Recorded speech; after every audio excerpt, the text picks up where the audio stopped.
Somewhere in your house, or maybe in a church you visited once, or in your grandmother and Apo's kitchen, there is probably a sign. It might be on a mug. It might be embroidered on a pillow. It might be printed on a bookmark tucked into a Bible someone gave you when you were young. And it says something like this: God says, and quote, "Do not be afraid," and quote, 365 times in the Bible. One for every day of the year. You have probably heard that. You may have said it to someone who was scared. It and Apo's a beautiful thought. It travels well on the internet. It shows up in sermons and in Instagram captions and in the kind of greeting cards that get mailed to people in hospitals. There is just one problem. It is not quite right. And what is right, what the Bible actually shows when you sit down and read every single one of those moments, is far more remarkable than a number on a coffee mug. Because this is not a story about a count. This is not a story about a verse. This is not even a story about fear.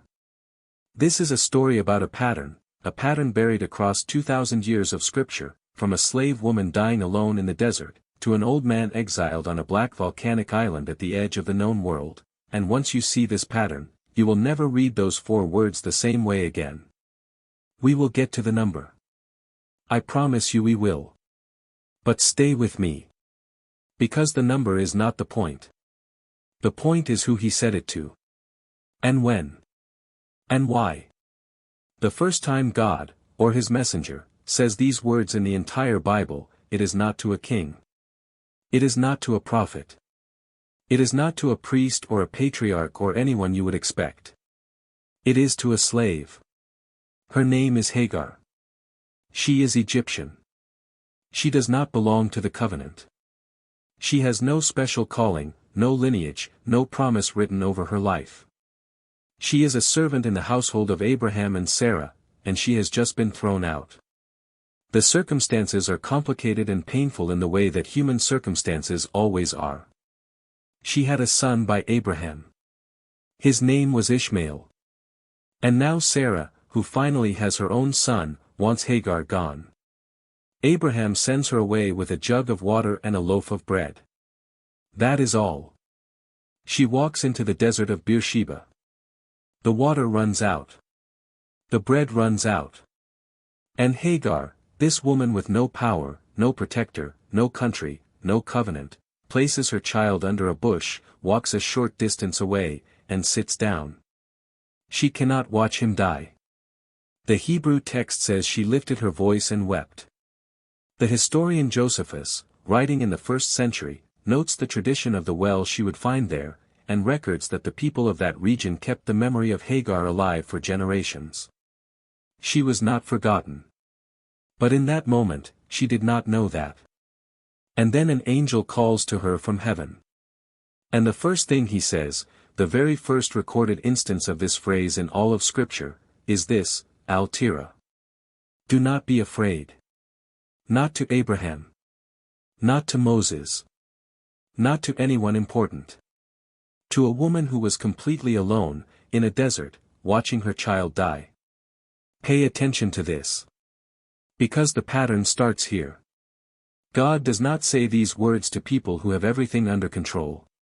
He says them to people who have run out of everything. Out of water. Out of options. Out of strength. Now. 8 chapters later in Genesis. God appears to Abraham, after a battle, after years of waiting for a promise that has not arrived, after the kind of long silence that makes you wonder if you heard God correctly in the first place. And God says, Al-Tira, Abram. I am your shield. Do not be afraid, Abram. I am your shield. Abraham is not a weak man. He has just defeated 4 kings in battle.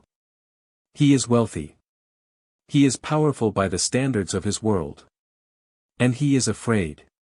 Not of armies. Of something worse. He is afraid the promise is not going to come.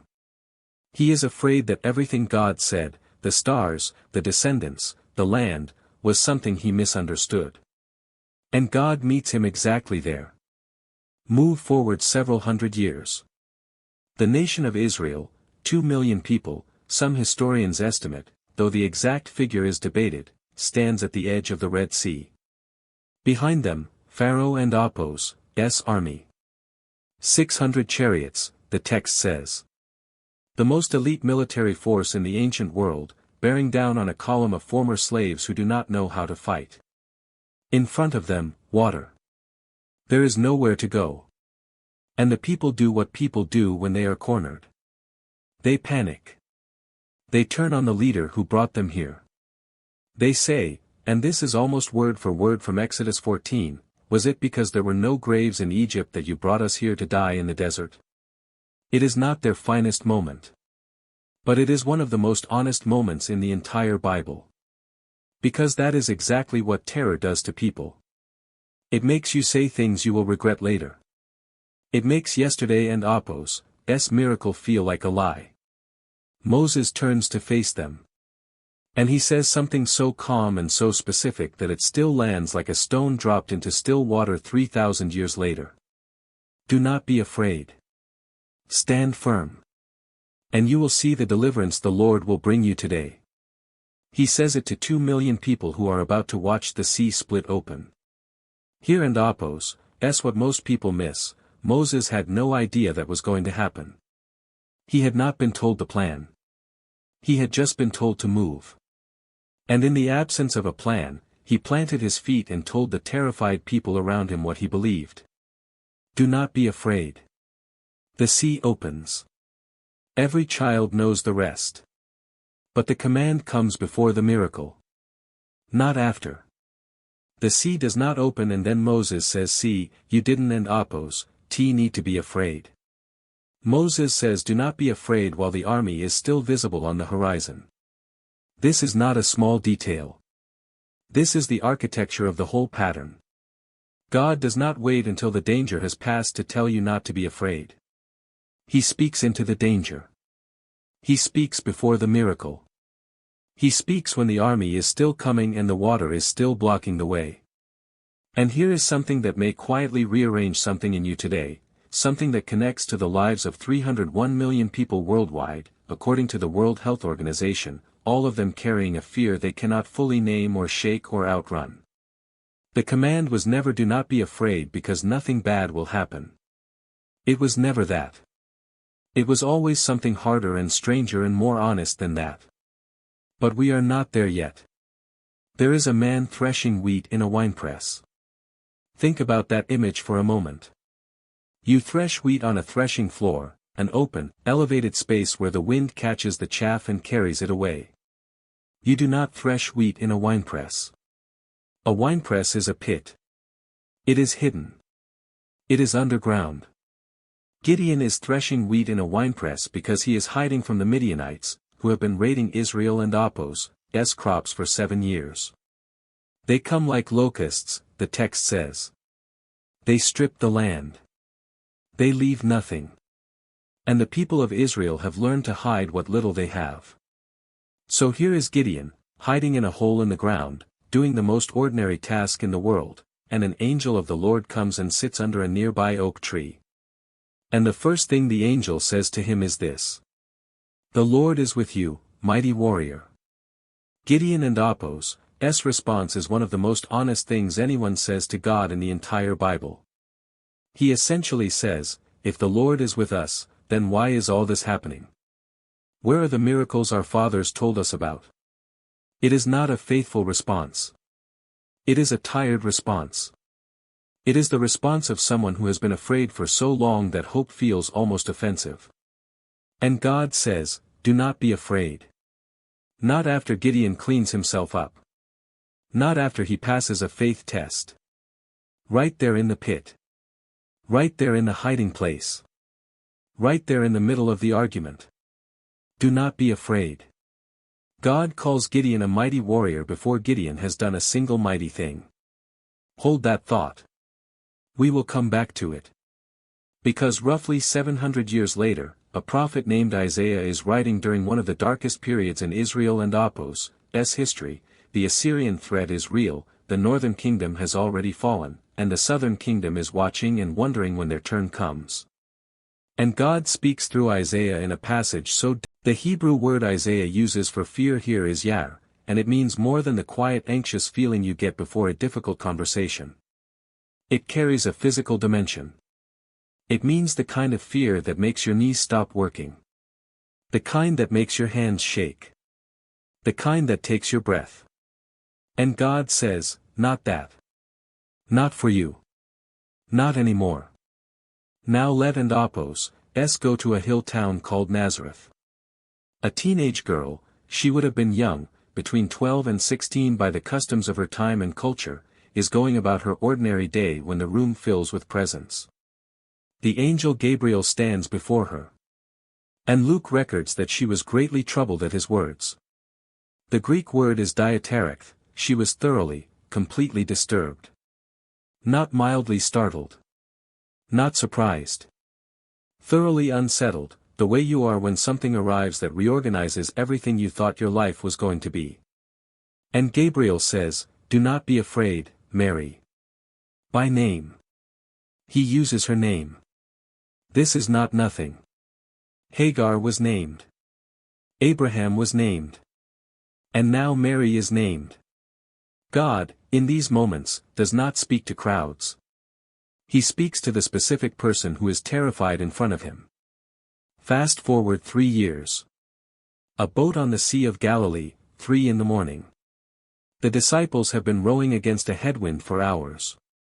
They are exhausted in the way that only people who have been fighting something immovable for hours can be exhausted. And then, a shape on the water. Moving toward them.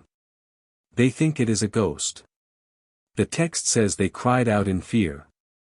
And the voice across the water says, take courage. Do not be afraid. Peter, because it is always Peter, calls back. He says, Lord, if it and Apos, you, tell me to come to you on the water. And Jesus says one word. Come. And here is the part nobody tells you, Peter actually goes. He actually gets out of the boat. He walks on water. Not for long. His eyes drop to the waves and he starts to sink. But for a moment, a real, wet, wind-howling moment, an ordinary fisherman walked on the surface of the sea because a voice told him not to be afraid. The command preceded the miracle again. Do not be afraid. Then come. Then the impossible. The year is approximately AD 95. The Emperor Domitian has been systematically persecuting Christians across the Roman Empire. The historian Eusebius, writing in the 3rd century, records in his ecclesiastical history that John, the last surviving apostle, was exiled to the island of Patmos. A black volcanic island in the Aegean Sea, roughly 10 kilometers long, visible from the coast of modern Turkey on a clear day. John is old. Every other person who walked with Jesus in those 3 years is dead. Some of them died badly. Eusebius records that. John knows that. He is alone on a rock in the middle of the sea, the last man standing from the group that changed the world, and he is not sure anyone remembers. And then it happens. Revelation 1. John hears a voice like a trumpet. He turns. And he sees the risen Christ, not the carpenter from Nazareth, not the dusty teacher on the hillside, but the risen and glorified Christ, eyes like flames, feet like bronze refined in fire, a face like the sun shining at full strength. And John, who leaned against Jesus at the Last Supper. John, who stood at the foot of the cross. John, who ran to the empty tomb, John falls at his feet as though dead. And the risen Christ places his right hand on John and says, do not be afraid. I am the first and the last. I am the living one. I was dead, and now look, I am alive forever and ever. Do not be afraid. The last recorded instance of this command from the mouth of God in all of Scripture. And it goes to an old man. Alone. On an island. At the end of everything. Now. We promised you the number. Here it is, and stay with me, because this is the point.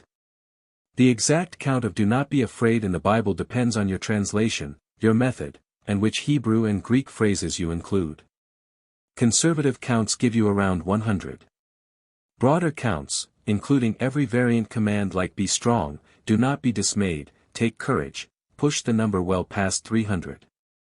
Does it reach 365? Maybe. Depending on how you count. But this is what the number was never able to tell you. Every single one of those commands went to someone specific. Someone named. Someone at the bottom of something. A slave in a desert. A man hiding in a pit. A teenage girl whose life just changed without her permission. An old fisherman sinking in the dark. The last apostle alive, alone on a rock. God has never said do not be afraid to someone whose life was going exactly according to plan. He has only ever said it to people who needed it. And this is the pattern nobody put on the coffee mug. So, 3 things to take with you. The first, God does not say do not be afraid because nothing bad is going to happen. He said it to Hagar, and she still had to walk through the desert. He said it to Moses, and the army was still coming. He said it to Mary, and she still had to carry the weight of what was coming. He said it to John, and John was still on the island the next morning. The command is not a promise that the hard thing will not happen. It is a promise that you will not face it alone. The second, he says it to the specific. Not to crowds. Not to nations as a category. To Hagar, by name. To Mary, by name. To John, by name. When God says do not be afraid, he is not issuing a general comfort. He is speaking to the exact person who is standing in front of him, terrified, at the edge of what they can bear. He knows your name too. The third, and this is the one I want you to sit with. If you are afraid right now, not vaguely, not occasionally, but right now, today, with something specific pressing on your chest, you are not outside the reach of this. You are not too far gone, too far fallen, too far from what you thought your life was supposed to look like. You are in exactly the category of person this command was always meant for. The slave in the desert. The man hiding in the pit. The girl whose life just changed. The old man on the island. The afraid. That is who God looks at. That is who he speaks to. That is who he moves toward. If this landed today, share it with someone who needs it. Subscribe if you are not yet. We do this every week, and next week we are going into something that I think will genuinely surprise you. But for now, if you are afraid, he already knows. And he is already moving toward you.